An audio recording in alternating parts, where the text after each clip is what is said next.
Welcome to the Pakistani family reaction. मैं उम्मीद करता हूँ आप सब खैरियत से होंगे, जहाँ होंगे खुश होंगे, आबाद होंगे। तो चैनल पर नहीं हो, चैनल सब्सक्राइब कर दें। और यार आप लोग बताएं कैसे हैं आप सब, और अगर कोई हमें मतलब कि अच्छा वीडियो बनाने में कोई हमारी हेल्प कर सके तो प्लीज़ हमारी हेल्प कीजिए, हमें बताएं हमारी क्या गलतियां, हम उसको सेट करेंगे, बिल्कुल ठीक करेंगे। तो आते हैं इंट्रो पे। मेरा नाम वजाद है, मेरे साथ मेरे अबू नदीम।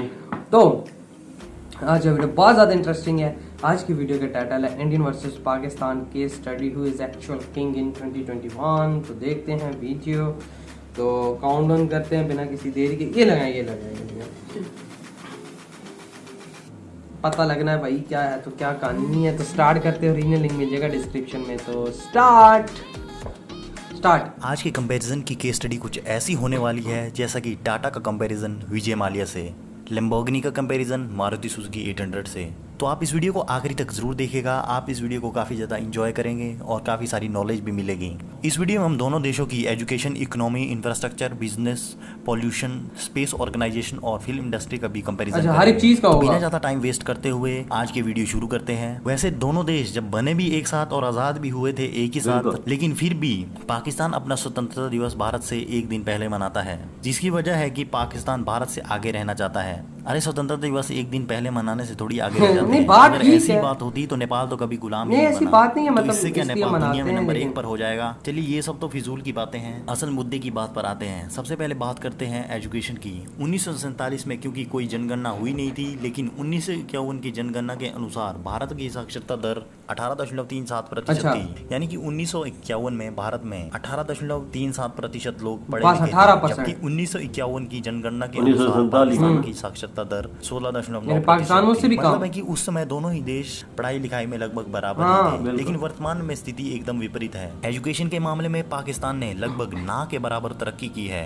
क्योंकि जहां अन्य देशों का लिटरेसी रेट समय के साथ ऊपर बढ़ता है, वहीं पाकिस्तान में 2017 तक लिटरेसी रेट 60% हो चुका था। 60%। लेकिन 2018 में 2% से घटकर 58% गिरा था। वहीं वर्तमान में भारत का लिटरेसी रेट 2011 की जनगणना के अनुसार 74.4% था, जो कि अब बढ़कर 75% से अधिक हो चुका है, जबकि पाकिस्तान के 58% लिटरेसी रेट से 17% अधिक है। वहीं भारत में सबसे कम लिटरेसी रेट बिहार राज्य का 63.83% है, वो भी पाकिस्तान के लिटरेसी रेट से लगभग 6% अधिक है। वहीं भारत में आज IIT, NIT, एम्स, IIM जैसे इंस्टीट्यूट्स मौजूद हैं, जो कि पूरी दुनिया में टॉप 100 यूनिवर्सिटीज या इंस्टीट्यूट में से एक है। पाकिस्तान में इस तरह के कोई भी डेडिकेटेड इंस्टीट्यूट की चेन नहीं है, जो कि वहाँ की टॉप यूनिवर्सिटी है, वो भी दुनिया की टॉप 500 में नहीं आती है। अगर बात करें GDP की, तो पाकिस्तान में पहली जनगणना 1951 में हुई थी, लेकिन उस जनगणना का ऑफिशियली GDP डेटा मुझे कहीं पर भी नहीं मिला। लेकिन 1960 की वर्ल्ड बैंक रिपोर्ट के मुताबिक पाकिस्तान की GDP 3.7 बिलियन US डॉलर थी। अगर उसे भारतीय रुपए में कन्वर्ट करे तो वो तकरीबन 173 करोड़ रुपए के बराबर थी। वहीं 1960 में भारत की GDP उस वक्त पाकिस्तान की GDP से 10 गुना अधिक 37 बिलियन US डॉलर यानी कि 17,169 करोड़ रुपए थी। भारत की पर कैपिटा इनकम 1960 में $81 यानी कि 380 रुपए थी, जो कि पाकिस्तान की पर कैपिटा इनकम से उस वक्त कम थी। सही मायनों में कहे तो भारत 1960 में और उससे पहले पाकिस्तान से थोड़ा गरीब था। 1960 में पाकिस्तान की per capita income 82.55 US dollar यानी कि 387 रुपए थी। लेकिन वर्तमान में स्थिति बहुत बदल चुकी है। ट्रिपल GDP के अनुसार भारत इस वक्त दुनिया की तीसरी सबसे बड़ी इकोनॉमी है। वहीं 2.7 ट्रिलियन की नॉमिनल GDP के साथ भारत इस वक्त दुनिया की 6th बिगेस्ट इकोनॉमी है। दूसरी ओर पाकिस्तान ट्रिपल GDP में दुनिया में नंबर 24 पर आता है। वहीं पाकिस्तान की नॉमिनल GDP में पिछले साल के मुकाबले गिरावट आई है। बहुत बड़ा गिरावट आ रही है US डॉलर की नॉमिनल GDP के साथ पाकिस्तान 39वें नंबर पर आता है। और किसी वक्त 1960 में पाकिस्तान की GDP ग्रोथ रेट 6.5% हुआ करती थी, जो कि वर्तमान में 2.9% है। वहीं भारत की GDP ग्रोथ रेट मौजूदा समय में 6.8% चल रही है, जबकि 2020 में 7.5 के करीब होगी। किसी वक्त जहां भारत की पर कैपिटा इनकम पाकिस्तान से कम हुआ करती थी, आज वहीं पाकिस्तान की पर कैपिटा इनकम 84,300 पाकिस्तान रुपए यानी कि 60,000 भारतीय रुपए के बराबर है, जबकि भारत की पर कैपिटा इनकम पाकिस्तान से 1 1,33,000 पाकिस्तान रुपए अधिक है। ये तो अभी कुछ भी नहीं है वर्तमान की स्थिति में, जहां जनसंख्या में पाकिस्तान दुनिया का 5वां सबसे बड़ा देश है। वहीं अगर भारत के राज्य उत्तर प्रदेश को इस वक्त अलग देश बनाया जाए तो जनसंख्या के हिसाब से उत्तर प्रदेश पाकिस्तान से बड़ा देश होगा। उत्तर प्रदेश छठे नंबर पर आएगा। पाकिस्तान की इतनी आबादी इतना बड़ा है पाकिस्तान से, महाराष्ट्र खाली एक शहर पाकिस्तान की जीडीपी से अधिक है। बाकी राज्य की जीडीपी की कैलकुलेट करने की तो अभी जरूरत सही बोला है भाई, क्योंकि महाराष्ट्र की जीडीपी ही पाकिस्तान की जीडीपी से 156 बिलियन US डॉलर अधिक है। वर्तमान में पाकिस्तान की स्थिति इतनी बदतर है कि आप उस चीज का अंदाजा इस बात से लगा सकते हो। फोर्ब्स मैगजीन के मुताबिक वर्ष 2018 में पाकिस्तान पर 95 बिलियन US डॉलर यानी कि 6,75,000 करोड़ भारतीय रुपए और 15 लाख करोड़ पाकिस्तानी रुपए का कर्जा है। इसमें चाइना का कर्जा सबसे अधिक है। अगर पाकिस्तान जल्द ही इस कर्जे को नहीं चुका पाता है तो हो सकता है कि पाकिस्तान के कुछ हिस्से पर चाइना अपना कंट्रोल ले ले। इतना ही नहीं, पाकिस्तान की खस्ता हालत का अंदाजा आप इस बात से लगा सकते हो कि IMF मतलब है कि इंटरनेशनल मनी फंड से पाकिस्तान ने 6 बिलियन US डॉलर यानी कि 42,625 करोड़ रुपए का लोन फिर से लिया है, जिस वजह से कि पाकिस्तान पर कर्जा और अधिक बढ़ चुका है। और वो कर्जा इतना नहीं है, बड़े बड़े कंट्रीज पे है, लेकिन यार ये तारने का पोल्यूशन की बात करें तो दोनों ही देश पोल्यूशन के मामले में काफी खस्ता नहीं है। 1947 की बात करें तो भारत और पाकिस्तान दोनों ही देशों में पोल्यूशन ना के बराबर था, जबकि वर्तमान में दुनिया की टॉप 15 मोस्ट पोल्यूटेड सिटीज में 14 शहर तो भारत के हैं और 1 शहर पाकिस्तान का है। लेकिन ओवरऑल मोस्ट पोल्यूटेड कंट्रीज में पाकिस्तान दुनिया का सबसे अधिक पोल्यूटेड देश है और भारत दुनिया का 8वां सबसे ज्यादा पोल्यूशन फैलाने वाला देश है। भारत की इकोनॉमी क्यों इतनी तेजी से स्ट्रॉन्ग हो रही है, उसकी भी वजह यह है कि पिछले 5 वर्षों में भारत में ईज ऑफ डूइंग बिजनेस की रैंकिंग काफी ज्यादा बेहतर हुई है। ईज ऑफ डूइंग बिजनेस का मतलब होता है कि किसी देश में बिजनेस शुरू करना कितना आसान है। ये डिपेंड करता है कि आपकी इंफ्रास्ट्रक्चर कैसा है, आपका लॉ एंड ऑर्डर यानी कि कानून व्यवस्था कैसी है और आपका भौगोलिक स्थिति कैसी है, यानी कि टेररिज्म जैसी कोई प्रॉब्लम तो नहीं है। तो इन सभी चीजों के मद्देनजर रखते हुए जो रैंकिंग निकलती है उसे हम कहते हैं ease of doing business ranking. जैसा कि पिछले 5 वर्षों से भारत में मोदी गवर्नमेंट द्वारा मेक इन इंडिया का नारा चला है और उसके अंतर्गत भारत में बिजनेस के लिए लाइसेंसिंग पेपर वर्क काफी ज्यादा आसान हो चुका है और भारत में काफी नया इंफ्रास्ट्रक्चर भी तैयार किया गया है। इस तरह के स्टेप्स की बदौलत जहां 2014 में भारत की ईज ऑफ डूइंग बिजनेस की रैंक 142 थी, वहीं 2015 में सुधर कर 130 हो गई और 2016-17 में 100 और वर्तमान में 77 पर पहुंच चुकी है। यानी कि भारत ने इस मामले में काफी ज्यादा तरक्की की है, जबकि पाकिस्तान का इंफ्रास्ट्रक्चर इतना ज्यादा दुरुस्त ना होने की वजह से और लगातार आतंकवादी गतिविधियों के चलने की वजह से पाकिस्तान में ईज ऑफ डूइंग बिजनेस की रैंक 136वें नंबर पर है, जो कि काफी ज्यादा नीचे है। वहीं भारत की रैंकिंग 77 है। अगर बात करें HDI यानी कि ह्यूमन डेवलपमेंट इंडेक्स की, तो दोनों ही देश इस मामले में काफी खराब स्थिति में हैं। ह्यूमन डेवलपमेंट का मतलब होता है कि किसी देश का environment, education, infrastructure, life of expectancy और स्टैंडर्ड ऑफ लाइफ कैसा है, और भी इसमें बहुत से फैक्टर्स होते हैं जिनके मद्देनजर रैंक निकालते हैं। लेकिन ये सभी इंपॉर्टेंट फैक्टर है जो मैंने आपको बताए हैं। तो 190 देशों में पाकिस्तान की HDI रैंक 150 है, वहीं भारत की HDI रैंक 130 है, जो कि पाकिस्तान से थोड़ी बेहतर जरूर है। लेकिन वैसे दोनों ही देशों की अपनी ह्यूमन डेवलपमेंट इंडेक्स में सुधार करने की काफी ज्यादा जरूरत है।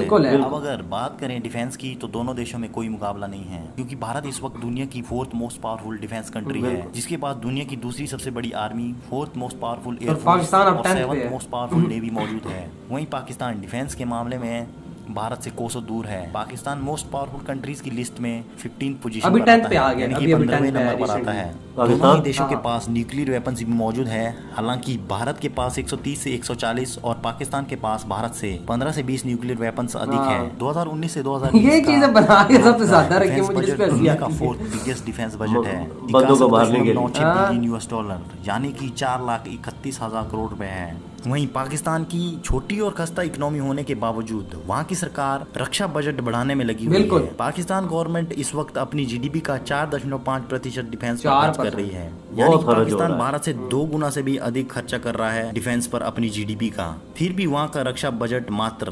11.4 तकरीबन 80,000 करोड़ है, जो कि भारत के रक्षा बजट से 5 गुना कम है। अब आप यहाँ देख रहे होंगे कि अपनी GDP का 4.5% खर्चने के बावजूद भी पाकिस्तान का रक्षा बजट भारत से 5 गुना कम है। जबकि अगर भारत ने अपनी GDP का 4.5% खर्च कर लिया होता रक्षा बजट पर, तो शायद दुनिया का दूसरा सबसे बड़ा डिफेंस बजट आज भारत अच्छा। का। 1947 में जहां भारत की 60 से 70% आबादी गरीब थी, वहीं 2019 में भारत दुनिया का नंबर 1 मिल्क प्रोड्यूसर देश है। दुनिया का दूसरा सबसे अधिक अच्छा। चावल, गेहूं और आलू उत्पादन देश है। वहीं भारत करने दुनिया का वाला सबसे पहला अधिक मुल्क बन गन्ना गया। उत्पादन देश भी है। भारत में जहां 1947 वही तो। में चलने के लिए रास्ते भी नहीं थे, आज भारत के पास दुनिया का तीसरा सबसे बड़ा रेलवे नेटवर्क सिस्टम है, जिसमें कि तीसरा भारत है भाई। की 12,000 से अधिक बात ही ट्रेन कुछ अलग है हर दिन फिर 2 आप। करोड़ 22 हर लाख चीज लोगों में आ को गए ना। बिल्कुल। उनकी मंजिलों तक पहुंचाती है। जितने पैसेंजर्स को पाकिस्तान पूरे साल में ट्रेन से ट्रेवल करवाती है, उतने पैसेंजर तो भारत का रेलवे 2.5 दिन में ट्रेवल करवा लेता है। स्टार्टअप्स के मामले 2.5 में दिन भारत में इस वक्त जो दुनिया में पाकिस्तान नंबर 2 में पर पूरे आता है। पूरे साल में भारत ट्रेवल करते हैं। 6,701 से भी अधिक स्टार्टअप्स चल रहे हैं। वहीं पाकिस्तान में स्टार्टअप्स और एंटरप्रेन्योर जैसी एनवायरमेंटल का माहौल ही नहीं है। पाकिस्तान में इस वक्त मात्र 181 स्टार्टअप्स ही चल रहे हैं, जो कि भारत से 37 गुना कम है। दुनिया में सबसे 37 सस्ता गुना 4G कम। इंटरनेट इस वक्त भारत में ही है, जहां भारत में 149 रुपए में 1.5 GB डेटा पर डे के हिसाब से मिलता है और अनलिमिटेड वॉइस कॉल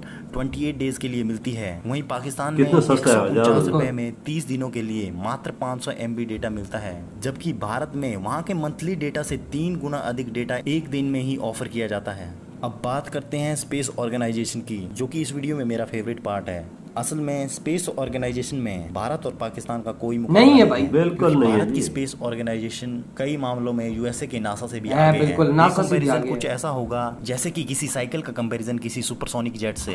अगर 1947 की बात कर लें तो दोनों देशों के पास कोई भी स्पेस ऑर्गेनाइजेशन नहीं नहीं थी, लेकिन पाकिस्तान ने भारत से 8 वर्ष पहले 8 साल पहले 1981 बना ली में थी चाइना की पाकिस्तान मदद से एक स्पेस ऑर्गेनाइजेशन यानी कि स्पार्को नाम की एक स्पेस ऑर्गेनाइजेशन शुरू की थी। 1962 में पाकिस्तान ने रहबार नाम का भी एक रॉकेट लॉन्च कर लिया था, जबकि भारत की स्पेस ऑर्गेनाइजेशन उस वक्त तक एग्जिस्ट भी नहीं करती थी। लेकिन 1969 को भारत ने अपनी स्पेस ऑर्गेनाइजेशन शुरू की और 1975 में भारत ने आर्यभट्ट नाम का अपना पहला सैटेलाइट लॉन्च किया था, जिसे लॉन्च करने में रशिया ने हमारी काफी मदद की थी। और 1980 में भारत ने रोहिणी 1 नाम का पूर्ण स्वदेशी टेक्नोलॉजी से बना हुआ सैटेलाइट लॉन्च किया था। और उसके बाद से तो इसरो ने कभी भी पीछे मुड़कर नहीं उसके देखा। बाद जहां पाकिस्तान 1962 से अभी तक 3 से 4 सैटेलाइट ही लॉन्च कर पाया है, जिन्हें चाइना लॉन्च ही करने मदद में भी आ रहा है। चाइना ने उसकी पाकिस्तान मदद की तो चाइना की है। तरफ वहीं देखता दूसरी है। ओर भारत के इसरो ने ऐसे कई सफलतापूर्ण मिशन किए हैं जिन्हें कोई और देश भी नहीं कर पाया है। 2008 पूरी में दुनिया का भारत की रिकॉर्ड तोड़ा था। चंद्रयान ये 1 ने सलूट है चांद पर पहली बार इसको, पानी की इसरो खोज की को। थी। वर्ष चांद 2013 पे को पानी भारत तलाश ने किया अपना था। पहला हाँ ना। मार्स मिशन लॉन्च किया, जो कि 2014 में सक्सेसफुली मार्स के ऑर्बिटल में पहुंच चुका था। इस मिशन के साथ ही मार्स पर पहुंचने वाला भारत दुनिया का चौथा और एशिया का पहला ऐसा देश बन गया था। और भारत ने अपने पहले अटेम्प्ट में ही मार्स मिशन को सक्सेसफुली लॉन्च किया था। और ऐसा करने वाला भारत दुनिया का पहला ऐसा देश बन गया था जिसने की बस मात्र 450 450 करोड़ में ये सैटेलाइट मार्स में मार्स पर पहुंचे। पहुंचाई हो। 2017 में वर्ल्ड भारत रिकॉर्ड ने है ये। 104 हाँ। सैटेलाइट लॉन्च कर वर्ल्ड रिकॉर्ड बना दिया था। और एक साथ सबसे अधिक सैटेलाइट लॉन्च करने में भारत अब नंबर 1 पर आता है। 2019 में हाल में ही भारत ने चंद्रयान 2 लॉन्च किया है, जिसमें की सैटेलाइट सक्सेसफुली चांद के ऑर्बिटल में पहुंच चुका है। और हमें यकीन है कि चंद्रयान 2 का लैंडर और रोवर भी सक्सेसफुली मून पर लैंड कर जाएंगे। और 2022 तक भारत अपने बंदे जाएंगे गगनयान नाम स्पेस के स्पेस शटल में 2022 3 एस्ट्रोनॉट नो, को स्पेस 2022 में भेजने की 2022 तैयारी में हाँ। है। इतना ही नहीं, 1999 में जब कारगिल वॉर में भारत को नेविगेशन सिस्टम की जरूरत थी, तो यूएसए ने अपना नेविगेशन सिस्टम देने से मना कर दिया अच्छा। था। और भारत को उस वक्त इजराइल ने अपना नेविगेशन सिस्टम दिया था। तो उस वक्त नेविगेशन सिस्टम की कमी को देखते हुए 2013 में भारत ने अपना वो जो मैप नहीं होता, वो इंडिया के पास अपना है। आज भारत के पास अपना नेविगेशन सिस्टम भी मौजूद है, और वो इतना सटीक है कि जमीन पर खड़ी किसी गाड़ी की नंबर प्लेट तक को पढ़ सकता है। लेकिन वहीं पाकिस्तान के पास नहीं है अभी यार। इतनी भी पाकिस्तान टेक्नोलॉजी में नहीं है कि टेक्नोलॉजी वो खुद से किधर? एक सैटेलाइट नहीं। भी लॉन्च कर सके। तो दोस्तों आज के लिए इस वीडियो में बस इतना ही। इधर अगर ये वीडियो खत्म। यार पाकिस्तान के पास क्या है जो भाई उसने जो बात की है ना शुरू में, लैम्बोर्गिनी का मुकाबला वो साइकिल से है, तो सही में यार असल बात यह है ना, इंडिया तो पाकिस्तान का मुकाबला अभी नहीं हो सकता। क्यों नहीं हो सकता? कि इंडिया हर चीज में हमसे आगे। बिल्कुल कोई शक हम किस चीज का मुकाबला करें? किसी चीज में पापा मुकाबला हो ही नहीं सकता, तो क्या आप मुकाबला करें? हाँ भाई ना। आपकी बात है। एक भाई न्यूक्लियर वेपन में मुकाबला है, उसमें कर लेते हैं। क्या यार, और मुकाबला- किसी चीज में पाकिस्तान आगे नहीं है। देखो एजुकेशन है, एजुकेशन सेक्टर में है इंडिया हमसे बहुत आगे है। बिल्कुल एजुकेशन में आगे है, बिल्कुल। सही है। और उसका क्या कहते हैं, तरक्की में आगे है, जीडीपी में आगे है, IT के शोबे में आगे IT है, में, और रेलवे के शोबे में आगे। बिल्कुल, जहाजों के शोबों में आगे, आर्मी के शोबे में आगे है, हर एक चीज फील्ड में इंडिया हमसे बहुत ज्यादा आगे। हम किस फील्ड में भाई करेंगे भाई, इंडिया हमसे पीछे है। वो बता रहे हैं कि अगर पूरे पाकिस्तान को मिलाए तो उत्तर प्रदेश जो एक सूबा है उनका, शहर है, सूबा है उत्तर प्रदेश, स्टेट है, वो एक तो पाकिस्तान पूरा। फिर आप मैं तो उसकी आबादी 22 से 25 करोड़ है। मैं तो सोचने पे मजबूर हो गया, इंडिया इतना बड़ा, इतनी उसकी बाबा जी इसमें एक किस्म है के हंसने की बात नहीं हमारे लिए, इसमें एक किस्म की हमारे लिए शर्म की बात है कि भाई उनके वो एक स्टेट हमसे इतना मुकाबला कर रहे हैं। तो 72 साल हो गए हमने तरक्की नहीं की पाकिस्तान में, बिल्कुल 72 साल। उन्होंने भी 72 साल आजादी को हो गए हैं, तो हमारे भी 72 साल बिल्कुल सेम टू सेम हुए। वो किधर पहुंच गए और हम लोग कहां पे? 72 सालों में किधर से किधर निकल गए, हम जिधर थे उधर ही रह गए। बिल्कुल, ये अगर डीपली सोचे जाए तो ये पाकिस्तान के लिए बहुत शर्म की बात है कि पाकिस्तान इस मुकाम पे है। हालांकि इसको तेजी से तरक्की करनी चाहिए थी, तेजी से आगे तरक्की कर रहा था, लेकिन बस इस मुल्क को चोर डाकू मिले हैं। बिल्कुल, तो उन्होंने पहले बता रहे थे ना कि थोड़ा सा अरसा पाकिस्तान की इकनॉमी बेहतर थी। पापा जी पाकिस्तान चाइना को भी कर्जे देता रहा यार, और कंट्री सऊदी अरब जैसे कंट्रीज को जो उनको भी सबको कर्जे देता रहा यार। अगर मजाक लग रहा हो आप सर्च कर सकते हैं। अभी ये ऐसी हालत हो चुकी है पाकिस्तान की कि लोगों से मांग रहे हैं। अभी आप अंदाजा लगाएं कि हम पे जो कर्जा है वो 100 अरब डॉलर से ऊपर है। बिल्कुल, और पापा जी वो मैटर नहीं करता है तो 100 अरब डॉलर पापा जी कर्जा तो अमेरिका तक नहीं लिया हुआ है, भारत तक नहीं लिया हुआ है, वो मसला नहीं, उतर जाता है, लेकिन इनके पास वो तरीके ही नहीं कि उतारा कैसे जाए। वसाइल नहीं है ना, कोई चीज ऐसी नहीं है जो मार्केट में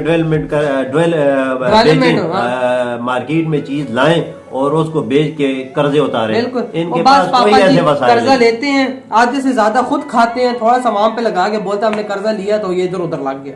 जवाब भी इनके पास खजाना खाली होता है तो कचकोल उठा के IMF के पास चले जाते हैं, लो कर्जा। यही ना, और इंडिया को देख लो, आज इंडिया लोगों को कर्जे दे रहा है भाई। बिल्कुल, ये टाइम आ गया। आप इंडिया की तरक्की का अंदाजा हर शहर से हर चीज से लगा सकते हैं, इंडिया कितना आगे। बिल्कुल कोई शक नहीं, जो चांद पे पहुंच चुका है, चांद पे पानी तक इंडिया ने तलाश किया, नासा तक आज तक नहीं कर सका, वो इंडिया ने किया है पापा। सबसे ज्यादा ये बात है गर्व के लिए कि पानी हम लोग कहते थे ना नासा ने, उसने नहीं किया, हमें तो बाद में पता लगा इंडिया ने वो। बिल्कुल, मैं तो इस पाकिस्तान किधर है इंडिया किधर, भाई बहुत कंपैरिजन बनता ही नहीं है, नहीं बनता। आने वाले 2, 4, 5 सालों में इंडिया इतना आगे निकल जाएगा कि मंदी की सोच ही भी। हमारा कंपैरिजन बांग्लादेश से नहीं बनता, तो वो इतना आगे हमसे। बांग्लादेश का टक्का भी हमसे 12 है, और हम लोग किधर है भाई, वो तो एक अलग बात है। आप लोग बताएं यार वीडियो कैसा लगा, हम लोग तो काफी हो चुके हैं, क्या आप लोगों को बताएं, कोई समझ नहीं आती कि क्या बयान करें। वही ना, हमें भी यार थोड़ा दुख लगता है कि हमारा भी कंट्री आगे होना चाहिए, लेकिन इंडिया हमसे बहुत आगे। वही ना, इंडिया ने लोगों ने, इंडिया के इंजीनियर ने, इंडिया ने बहुत आगे लेके जो मेहनत की है उसे खराज ऐसे ही नहीं पेश कर सकते आज इंडिया आगे। वही ना पापा, तो यार आप लोग बताएं आपको ये वीडियो कैसा लगा, अच्छा लगा हो तो like comment share and subscribe करना मत भूलिएगा। मिलते हैं नेक्स्ट वीडियो में, अपना बहुत ज्यादा ख्याल रखिएगा, तो बाय।